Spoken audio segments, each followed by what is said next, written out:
Bonjour à tous, chers téléspectateurs de TV Liberté, et bienvenue dans le numéro 491 d'Immédiat, l'émission de décryptage des médias. Bonjour Jean-Yves. Bonjour Lucas. Aujourd'hui, dans l'image de la semaine, nous reviendrons sur les événements en Nouvelle-Calédonie avec les émeutes racistes anti-blancs. Le dossier du jour, quant à lui, sera consacré à l'offensive trans et LGBT qui a lieu aux Jeux Olympiques et à l'Eurovision, vous allez le voir.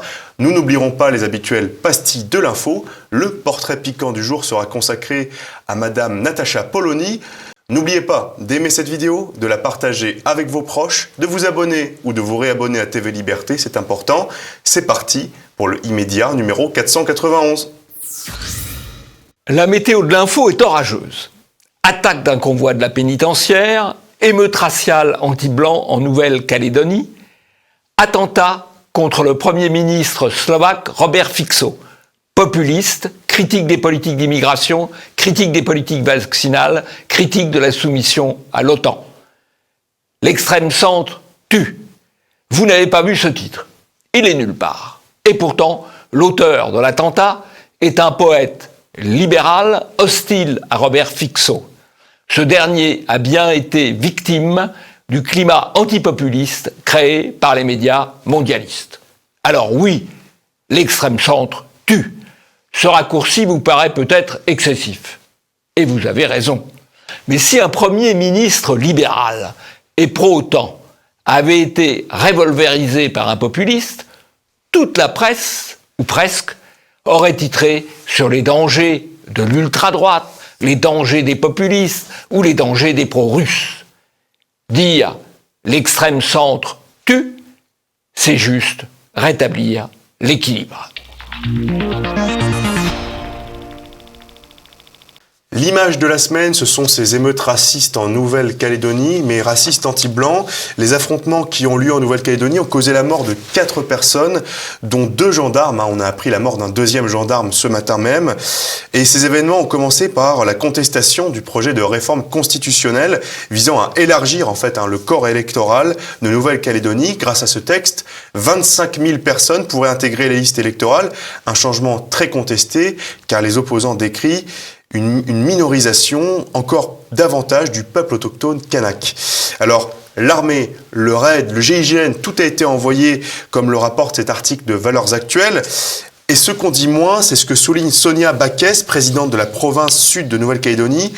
Je cite, c'est du racisme anti-blanc, on est clairement dans un combat ethnique. Écoutez-la sur BFM TV. Des gens qui envoient des cocktails Molotov sur les voitures, au cri d'un racisme anti-blanc, c'est-à-dire ici c'est Kanaki, vous n'êtes pas chez vous, en sachant que ici les gens sont là pour certains depuis plusieurs générations et donc sont nés ici mais sont simplement pas de la même couleur de peau. Donc on vit clairement une volonté de faire partir ceux qui ne sont pas Kanak. On est clairement dans un combat qui est pour eux un combat ethnique. Alors cette déclaration de Sonia Backès est quand même très importante, ce constat du racisme anti-blanc, parce qu'il vient de quelqu'un qui est dans le système politique. C'est quelqu'un qui est élu Renaissance, qui a même été ministre de la citoyenneté du gouvernement Borne pendant 1 an et qui constate cette réalité du racisme anti-blanc en Nouvelle-Calédonie, les émeutes ayant un côté peut-être politique, mais aussi un aspect pillage et bien au-delà simplement du simple fait politique. Alors on a également BFM TV qui relaie ce témoignage d'une habitante. Les messages qui passaient sur les réseaux, c'était « on va brûler les maisons des Blancs ». Alors oui, Jean-Yves, il semblerait qu'on ne puisse échapper au retour en fait de ce qu'on appelle la question ethnique, forcément dans une société multiculturelle. Il y a plusieurs minorités d'ailleurs en Nouvelle-Calédonie. il y a la population kanak, qui est effectivement la population d'origine, bien sûr, mais il y a aussi les Européens, et puis il y a des Wallisiens, il y a des Asiatiques, il y a plusieurs communautés, et évidemment, qui dit multicommunauté, multiracialisme, dit aussi multiconflictuel, quoi, voilà. Mais en réalité, c'est un peu l'anti-France, on a l'impression, de l'intérieur et aussi de l'extérieur qui agit dans cette affaire de la Nouvelle-Calédonie. De l'intérieur, d'abord, les députés France Insoumise sont favorables à l'identité ethnique des Kanaks, mais contre celle du peuple historique français. Comme le souligne ce tweetos, il aura fallu seulement 48 heures d'insurrection en Nouvelle-Calédonie pour que l'extrême gauche française devienne anti-immigration blanche, anti-référendum populaire si c'est les blancs qui votent, et ethno-nationaliste sauf si c'est des blancs. Mais toujours contre la France. Alors, et de l'extérieur aussi, on a cette anti-France, Gérald Darmanin accuse l'Azerbaïdjan, comme le rapporte ici BFM TV, et le média Souverain Tech, quant à lui, rapporte la théorie de l'influence chinoise, un petit rappel pas si lointain. Selon les services de renseignement français, la Chine soutient les mouvements indépendantistes kanaks, notamment via l'association Amitié Sino-Calédonienne. Alors, Jean-Yves, un mélange de sentiments anti-français intérieurs et d'influences étrangères. Quelles sont les causes de la situation en Nouvelle-Calédonie ? D'abord, la position de la France à l'autre bout du monde, dans le Pacifique, a toujours été contestée. Elle a été contestée, elle l'est sans doute encore par les anglo-saxons, et les Américains. Elle est contestée aussi par les Chinois. Et puis, je crois que la France, aujourd'hui, avec Macron, n'est plus respectée sur la scène internationale. Macron a tendance à vouloir donner des leçons à la terre entière, à tout le monde, et il a tout le monde contre lui. Donc quand on dit il y a de l'influence étrangère en Nouvelle-Calédonie, on ne sait plus trop où donner de la tête. On parle des Chinois, on parle des Turcs, on parle des Azerbaïdjanais, on parle des Russes, on pourrait peut-être aussi parler des Américains. On ne sait plus où donner de la tête parce que la France de Macron n'est plus respectée. Et je dois dire que je suis quand même absolument stupéfait sur le plan politique de voir qu'une partie des élites françaises continue encore à soutenir un pouvoir qui est discrédité sur la scène internationale. Et c'est aussi une conséquence du discrédit de la France sur la scène internationale. Après avoir abordé les émeutes en Nouvelle-Calédonie et le racisme anti-blanc qui sévit là-bas, nous allons passer au dossier du jour qui est consacré à l'offensive de la propagande trans et LGBT au JO et à l'Eurovision. C'est parti pour le dossier du jour. Dossier du jour, la propagande trans jusqu'à la nausée. Et oui, notamment à l'Eurovision, nous avons une profusion de décadence qui nous est proposée. Cette propagande intensive s'inscrit dans le contexte d'un succès, un succès littéraire de Transmania, que nous invitons à lire, d'ailleurs, chers téléspectateurs, qui est un ouvrage de référence, toujours en tête des ventes sur Amazon. Et en plus, on voit... toujours difficile à trouver dans les librairies. Ah oui, vous aviez une anecdote là-dessus, non ? Oh, j'ai une anecdote, oui. Je suis allé faire quelques achats à la Procure.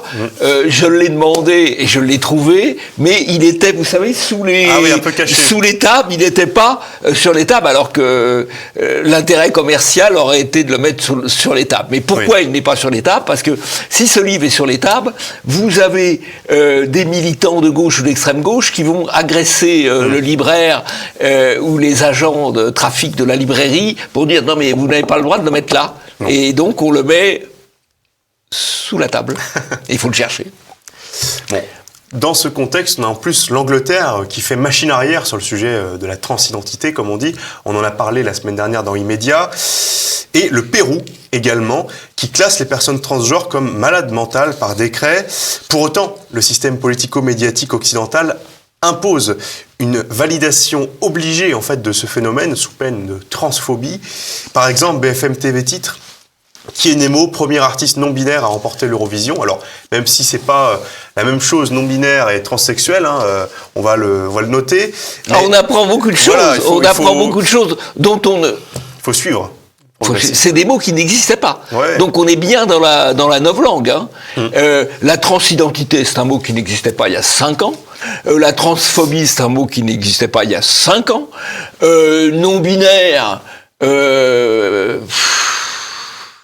Non-binaire, c'est un mot aussi qui vient de s'imposer. On est dans la novlangue et dans le décalage toujours plus grand par rapport au réel, par rapport à la négation du fait biologique, à savoir qu'un homme a un chromosome X et un chromosome Y, et qu'une femme a 2 chromosomes X, et que ça amène énormément de détermination biologique. Et bien tout ça, tout ce bougli-bougla de vocabulaire vise à nier cette réalité.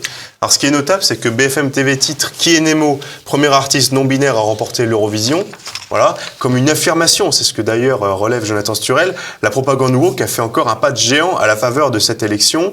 Les médias titrent premier artiste non-binaire, comme s'il parlait d'un état factuel, d'une réalité mesurable avec des outils communs, comme s'il titrait premier artiste unijambiste ou premier artiste sourd. Et même Pascal Praud, sur CNews, soutient en réalité le progressisme LGBT qu'on nous impose. Écoutez Pascal Praud sur CNews. Le monde change. Et qu'il accepte aujourd'hui les différences quand il les condamnait hier est finalement une bonne chose. Je sais bien que certains souriront ce matin en m'écoutant. Je ne suis pas dupe. Mais je voudrais leur rappeler une évidence. À choisir, je préfère une société qui permette de vivre sa vie d'être humain en liberté, fût-elle perçue comme une extravagance. Jean-Yves, quel commentaire à faire sur cette unanimité médiatique ?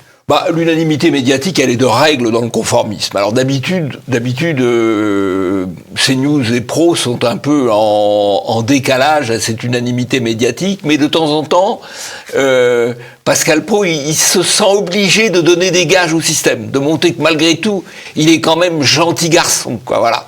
Et donc là, il le fait. Il fait semblant de prendre une certaine indépendance. En fait, il affiche une certaine soumission politiquement correcte. Et on voit d'ailleurs, c'est assez amusant, de voir les têtes de ces 4 invités qui sont un peu consternés de l'entendre parce que ils se disent on va pas pouvoir trop le contredire, mais qu'est-ce qui lui arrive, quoi. Voilà, c'est assez amusant. Alors pourtant, on pourrait se faire une remarque quand même. Alors que l'Eurovision de la chanson interdit normalement la propagande politique, tout geste de nature politique ou assimilable, je cite, que peut-on dire du fait que cette cérémonie soit devenue de la propagande LGBT ? C'est de la politique un petit peu aussi. Alors, c'est pas la première fois que nous parlons sur Immédiat de la politisation de l'Eurovision, avec Bilal Hassani, qui était je pense que c'est d'ailleurs un trans ou un... À l'époque, je crois qu'on disait travesti. Encore. Travesti, voilà, travesti, exactement. On parlait de travesti. Bon, il y a eu d'autres cas, et puis il y a aussi les cas politiques, quand par exemple en 2022 le chanteur choisi était le groupe ukrainien, c'était aussi de la politique, quoi. C'est-à-dire que c'est devenu de la propagande. C'est totalement éloigné de l'esprit de départ, puisque l'esprit de départ, c'était de montrer les différentes chansons européennes, et aujourd'hui, quel que soit le groupe, d'abord c'est généralement en anglais, et c'est toujours la même cinécénie, peut-on dire, qui est la mise en œuvre du progressisme, des dogmes progressistes et de la propagande éventuellement géopolitique, dans le cas de l'Ukraine par exemple. Mais comme donc c'est un instrument de propagande, c'est fait pour façonner l'opinion publique. Comme le souligne ce tweetos, nous sommes en l'an 2024 et un homme en mini-jupe se disant non-binaire gagne l'Eurovision. Et c'est un autre élément qu'on peut soulever, moi, qui m'alerte, c'est celui de ce que certains appellent la décadence de l'Occident. On peut penser à Vladimir Poutine, et là on peut quand même difficilement lui donner tort. C'est ça qui permet, pourquoi l'Azerbaïdjan, la Turquie, la Chine se permettent de s'ingérer comme ils le font en Nouvelle-Calédonie, c'est à cause de ce genre de folie et d'image. Voilà. Mais on pourrait se dire, le vainqueur de l'Eurovision, tutu rose froufrou, en fait, il est en adéquation avec les valeurs qu'on nous propose de l'Europe, dégénérée, dégenrée. Et comme le souligne Xavier Van Lierde, ces images, quelles produisent-elles en Russie, comme vous le soulignez, en Chine, en Inde, au Moyen-Orient, en Afrique ? Et moi, j'ai envie de vous dire, mais comment se faire respecter par le reste du monde, à part notre petit Occident ? N'est-ce pas la preuve de ce qu'on appelle la décadence occidentale ? C'est difficile d'employer un autre terme. Hein. Mais quelque chose qui me marque aussi personnellement, c'est la laideur promue, voire disons-le quand on regarde les images, le satanisme assumé. Vous voyez par exemple ce pentacle, regardez cette vidéo où on voit les candidats irlandais, je crois.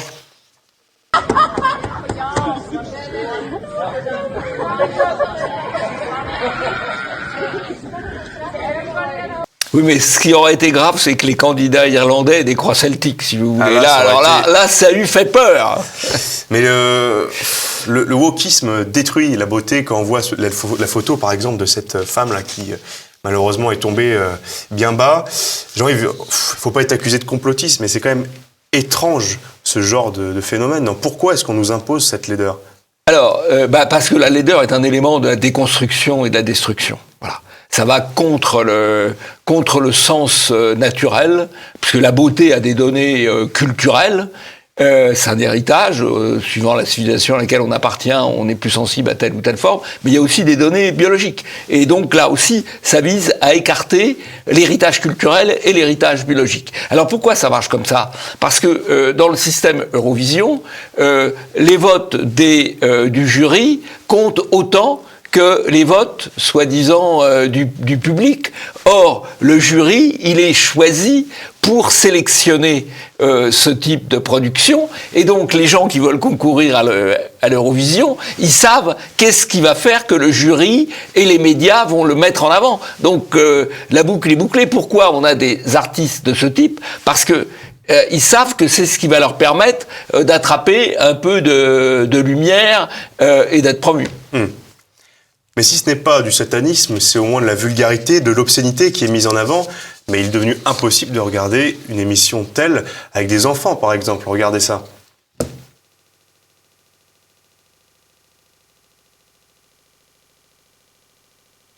Et médiatiquement, on a quand même eu Pierre Gentillet qui a réagi sur CNews assez justement. Écoutez-le. On a des gens qui sont nus, des gens qui font à peu près n'importe quoi, qui ont des revendications assez étranges.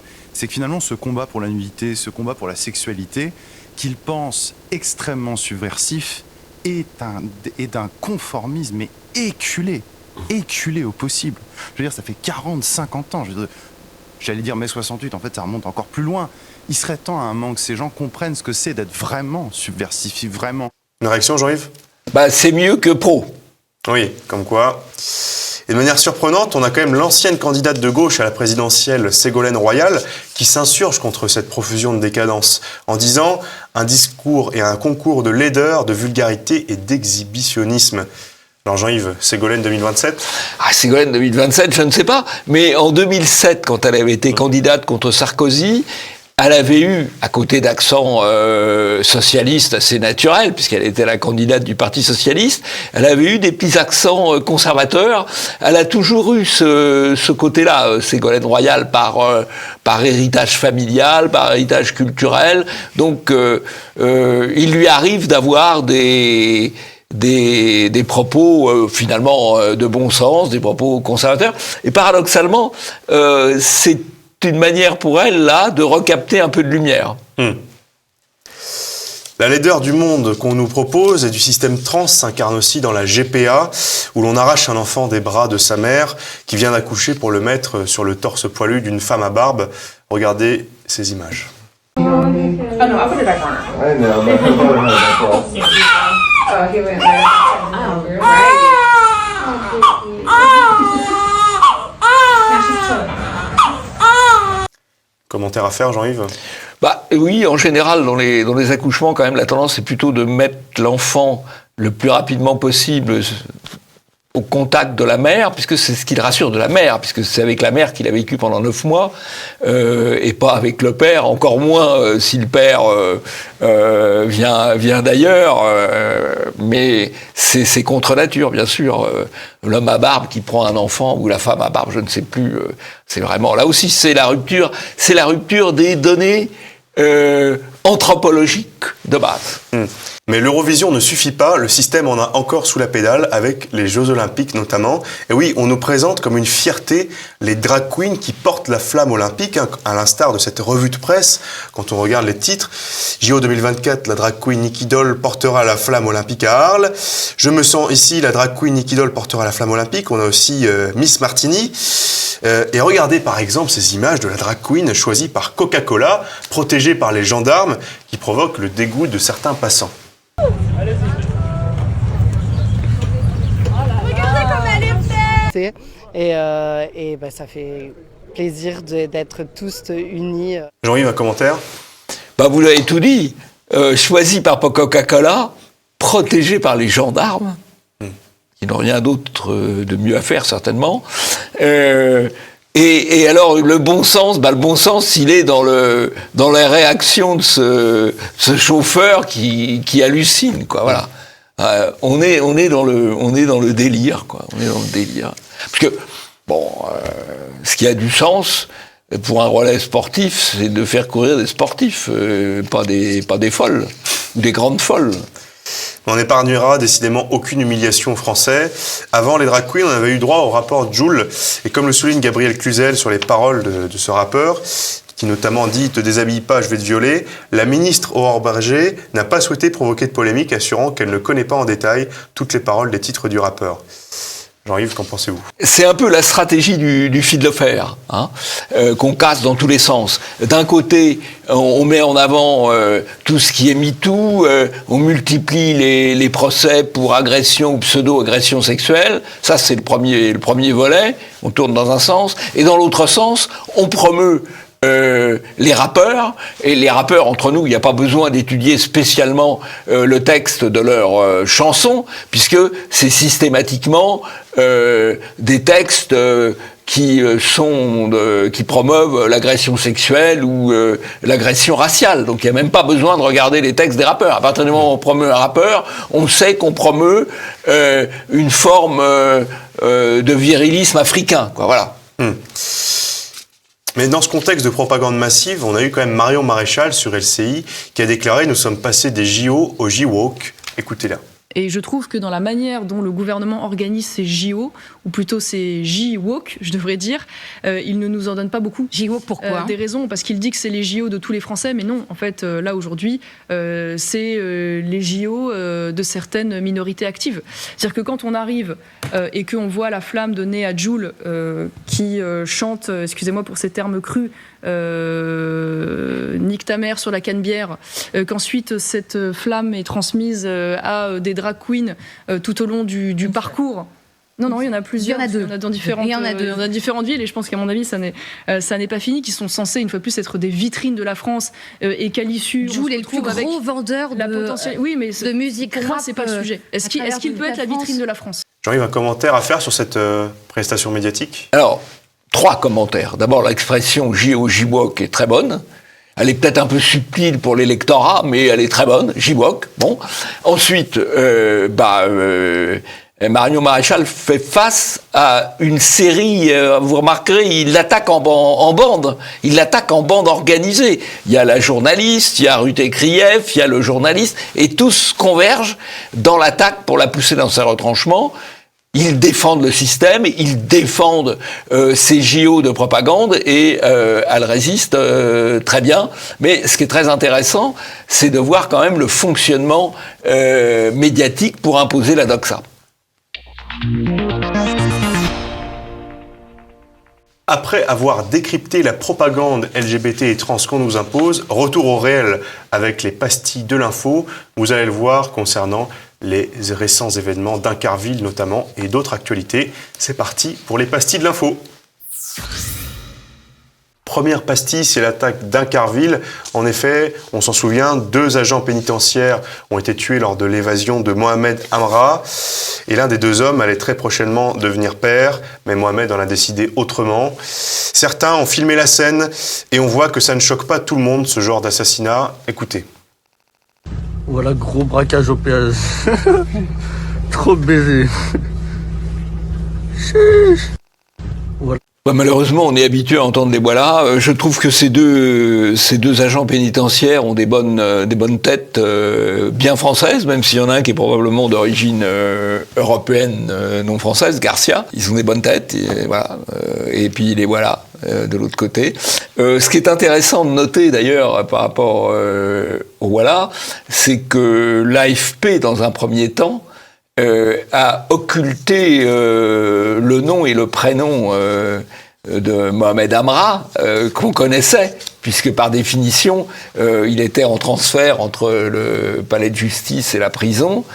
Mais l'AFP, c'est souvent sélectionner les bonnes infos, ou les mauvaises. Ouais. Et puis on a aussi les réactions à cette attaque. On a l'habituelle déconnexion, voire le foutage de gueule des journaux d'extrême gauche, notamment l'Humanité, qui parlait des morts au travail. Comme si le débarquement du 6 juin 1944 aussi était dû aux morts au travail. C'était une situation de guerre qu'on a vue. Et puis, Jean-Yves, de quoi l'attaque d'Incarville est-elle le nom selon vous? Est-ce que c'est la faiblesse de l'État, les morts au travail? C'est la faiblesse de l'État. C'est la guerre contre les narcotrafiquants qui est en passe d'être perdue. C'est en tout cas ce qui a été dit lors de l'enquête parlementaire qui a eu lieu sur Marseille. Donc c'est extrêmement préoccupant. Et puis il y a aussi, dans le non-dit des médias, les médias se sont assez peu penchés sur la différence d'armement entre les gardiens de la pénitentiaire qui avaient des armes de poing et les assaillants qui avaient des armes de guerre, et pas n'importe quelle arme de guerre, puisque il semblerait que ce soit des armes de munitions OTAN, des armes de type OTAN, probablement des armes qui ont été livrées à l'Ukraine et qui sont revenues vers la France pour commettre ce type d'actes. Ce qu'avait signalé d'ailleurs le criminologue Xavier Raufer. Alors il y a un autre fait notable, c'est que les armes utilisées par les narcotrafiquants, comme vous l'avez dit, en fait, c'est probablement des armes en provenance d'Ukraine qui ont été livrées par l'Europe. En effet, il s'agit vraisemblablement d'un calibre 5,56. Alors, le calibre 5,56, c'est le calibre utilisé par l'OTAN. Auparavant, les narcotrafiquants avaient plutôt des Kalachnikov de calibre 7,62 ou des Uzi qui venaient plutôt, pour les Kalachnikov, d'Europe de l'Est. Et c'est un fait majeur. Que peut-on dire sur le fait que ces armes finissent dans les mains des narcotrafiquants alors qu'elles étaient destinées à l'Ukraine?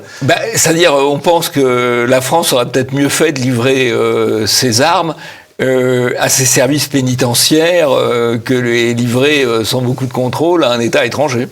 Autre illustration de la mauvaise foi médiatique concernant cette affaire, selon les propos relayés par France 3 Occitanie, ce sont les économies qui ont tué les agents pénitentiaires. Alors Jean-Yves, ne faudrait-il pas renvoyer les économies dans leur pays? Voilà, bon, je crois que la grande faiblesse de la France, enfin de l'État français, a été d'importer massivement et de continuer à importer de plus en plus massivement une immigration qui a des taux de surdélinquance considérables par rapport à la population française, sans adapter les forces de sécurité, le système pénitentiaire à cette surdélinquance. À partir du moment où on a fait venir de manière massive une immigration avec un fort potentiel de délinquance, il fallait dimensionner les services de police, les services de gendarmerie et les services pénitentiaires à hauteur de cette masse de délinquants qu'on faisait rentrer. C'est l'irresponsabilité du pouvoir qui apparaît. C'est pas une question, là, en l'occurrence, de moyens. Il aurait surtout fallu éviter les entrées de coûts supplémentaires.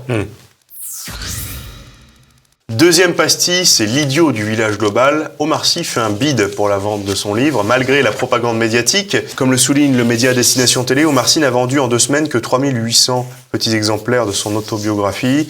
Viens, on se parle, c'est le titre. Et d'ailleurs, on apprenait qu'Omar Sy a été élevé par 2 mères, un vrai progressiste. Simplement, c'était les 2 femmes d'un même mari, puisqu'il était polygame. Julien Rochdy souligne « Je vends 4 fois plus sans jamais passer dans aucun média ». Jean-Yves, on nous vend Omar Sy comme la personnalité préférée des Français.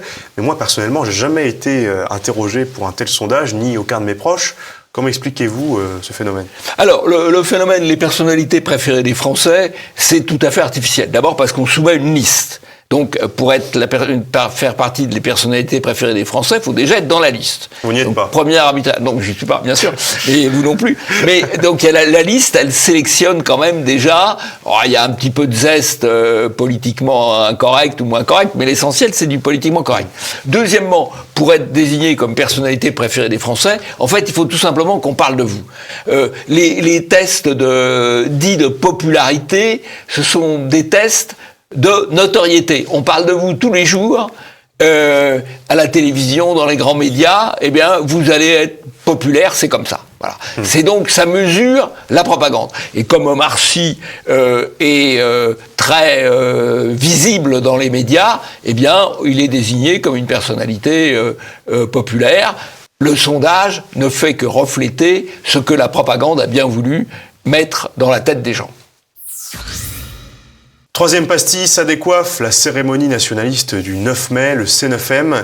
Le rassemblement du C9M, en hommage à un nationaliste tué lors d'une chasse à l'homme par la police il y a maintenant 30 ans, n'a donné lieu à aucune voiture brûlée, ni de casse de mobilier urbain. Même si ceux présents à la manifestation ne sont probablement pas de grands républicains, force est de constater que ça n'a rien à voir avec les manifestations d'ultra-gauche. Les manifestants ont même résisté aux provocations incessantes d'une militante de la France Insoumise, une certaine Adja Traoré, qui a passé son temps à insulter le cortège, espérant provoquer une esclandre. Regardez ces images. Manifester, mais quoi, c'est pour la Palestine? Non, on interdit. Mais c'est quoi ça? Regardez, franchement, mais ça c'est la honte. La France, la honte. C'est juste une honte. Une marche de facho en fait, une marche de putain de racisme. Qu'est-ce qu'il y a? Je parle, qu'est-ce qu'il y a? Et il se trouve que l'héroïne d'extrême gauche a elle-même tenu des propos racistes en disant « sale blanc », écoutez bien. C'était même « sale blanc de merde ». Alors, cette dernière a bien reconnu avoir tenu ces propos, mais se justifie en disant « je voulais pas dire sale blanc, je voulais dire sale raciste de merde ». Donc bon, c'est un peu différent. Qu'en pensez-vous ? Je pense que si quelqu'un traitait un groupe de sales nègres, il serait poursuivi. Donc je me demande ce que fait le parquet en attendant. Est-ce qu'il a poursuivi? Est-ce qu'il la poursuit pas? Et sur la cérémonie du 9 mai? Sur la cérémonie du 9 mai, alors d'abord, c'est assez intéressant de voir que les médias ont dit ça fait très peur, etc. C'est des types qui défilent. Des jeunes hommes qui défilent un peu de manière organisée, puis avec des... ils sont cagoulés quand même. Des croisés, certains sont cagoulés. Oui, mais certains c'est cagoulé. Si vous avez un gars là-dedans qui est conseiller bancaire, parce qu'il y en a, il est un peu obligé d'être cagoulé, quoi. Moi je suis pas partisan des choses à visage découvert. Mais je peux comprendre. Je peux comprendre ceux qui sont cagoulés. Et puis je note, BFM TV, pour expliquer que ça fait peur, ils ne montrent pas d'images violentes, il n'y en a pas. Mais ils montrent des gens, des bourgeoises attablées à un café, qui disent « Oh là là, ça fait peur, ça fait peur ».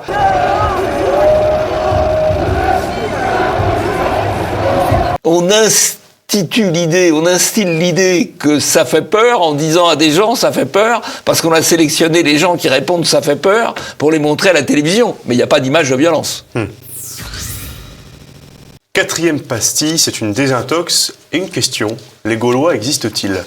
Et oui, polémique avec l'affiche du Parti de la France, il faut sauver les enfants blancs. On a eu plusieurs réactions, notamment Thaïs qui a posté une photo d'elle petite et se déclarant gauloise. On a eu la réaction de plusieurs tweetos qui disent un Gaulois, je cite, t'as conscience que la France, c'est aussi des invasions par les Romains, les Huns, les Germains, sans parler des colonies grecques et autres. Non, mais à un moment, il faut arrêter le roman national, c'est un roman. On a d'autres qui ont dit, par exemple, le gaulois est un terme qui a été inventé par les Romains. Et on a notamment ces éléments qui sont cités par Ardil Akilois. Aucune preuve d'événement migratoire majeur n'a pu être décelée depuis l'âge de bronze. Nous ne pouvons en aucun cas nier la continuité génétique entre les Gaulois et la population française moderne. Les recherches linguistiques ont également montré que le terme de Gaulois est d'origine indigène. La racine gale semble indubitablement celtique. Elle renvoie à l'idée de bravoure et de vaillance. Jean-Yves, que pouvez-vous dire sur ces petits débats internes? Si vous voulez, il y a un espèce de négationnisme pseudo-scientifique et prétentieux qui colporte la thèse la France a toujours été un pays de brassage, ce qui est faux puisque les études démographiques. Celle, par exemple, de la grande histoire de la population française de Dupaquier montre que depuis 2000 ans, ce qu'on a appelé les grandes invasions, qui étaient des invasions européennes d'ailleurs pour l'essentiel, germaniques, ça a touché aux Vikings, ça a touché quelques pourcents de la population. Et ça n'a pas changé le fond de la population. Et la population n'a commencé à changer très peu d'ailleurs avec les immigrations européennes de la fin du 19e et du début du 20e siècle.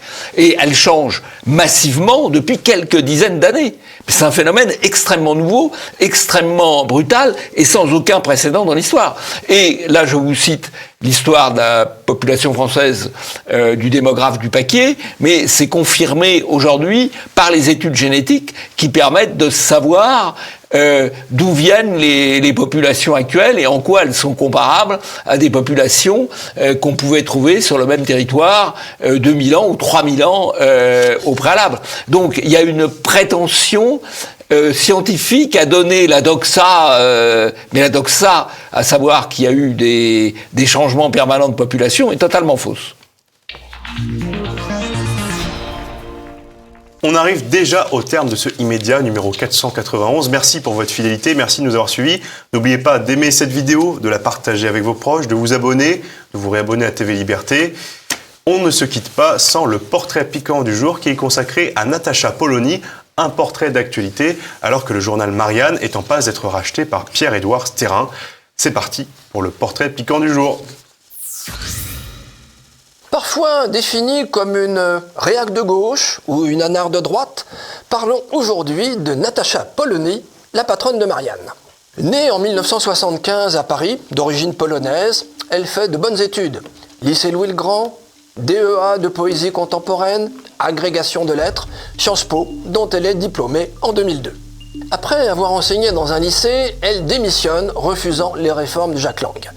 Elle s'engage par la suite au sein du mouvement des citoyens de Jean-Pierre Chevènement, tout en menant en parallèle une carrière de journaliste au magazine Marianne, comme spécialiste de l'éducation, puis au Figaro. Sur le plan politique, elle devient en juin 2001 secrétaire nationale du MDC, puis membre du bureau du Pôle républicain. En juin 2002, elle est candidate aux législatives pour le Pôle républicain dans la 9e circonscription de Paris, où elle obtient un maigre 2% des suffrages. Elle a ensuite la lourde tâche de remplacer le polémiste et journaliste Éric Zemmour dans l'émission On n'est pas couché. Elle travaillera également à Europe 1, Canal+, BFM, LCI et Sud Radio.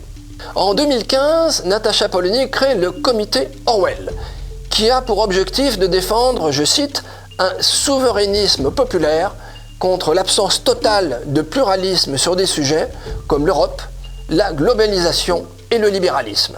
En mars 2017, elle avait lancé sa télévision indépendante, Polony TV, où elle défend une ligne souverainiste.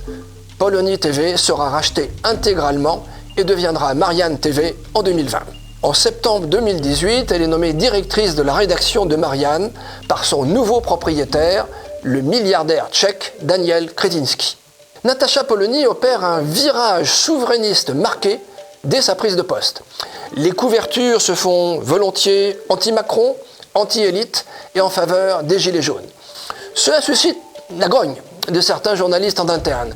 Elle répondra, je cite, « Nous avons réorienté le journal vers ses fondamentaux alors qu'il avait glissé vers la social-démocratie. » Quand elle prend la tête de la rédaction de Marianne, le magazine est en très grande difficulté, avec un passif de 3 millions d'euros et un redressement judiciaire à la clé. Elle parvient à redresser la situation et en septembre 2023, Marianne a une diffusion totale, proche de celle de l'Express, avec une rédaction nettement moins nombreuse. Sa vision européenne s'accorde au moins partiellement avec celle de son actionnaire, comme elle le déclare le 3 septembre 2018. « Je ne suis pas contre l'Europe. Je critique cette Union européenne et l'actionnaire aussi est capable de le faire. Nous voulons tous les deux que les peuples européens puissent prospérer. » Elle ajoute sa propre définition de Marianne, je cite, « Marianne doit être ce qu'il a toujours été, un journal critique, pas systématique, qui refuse les assignations idéologiques. » Une ligne de crête difficile à tenir, mais Natacha Polony a du caractère.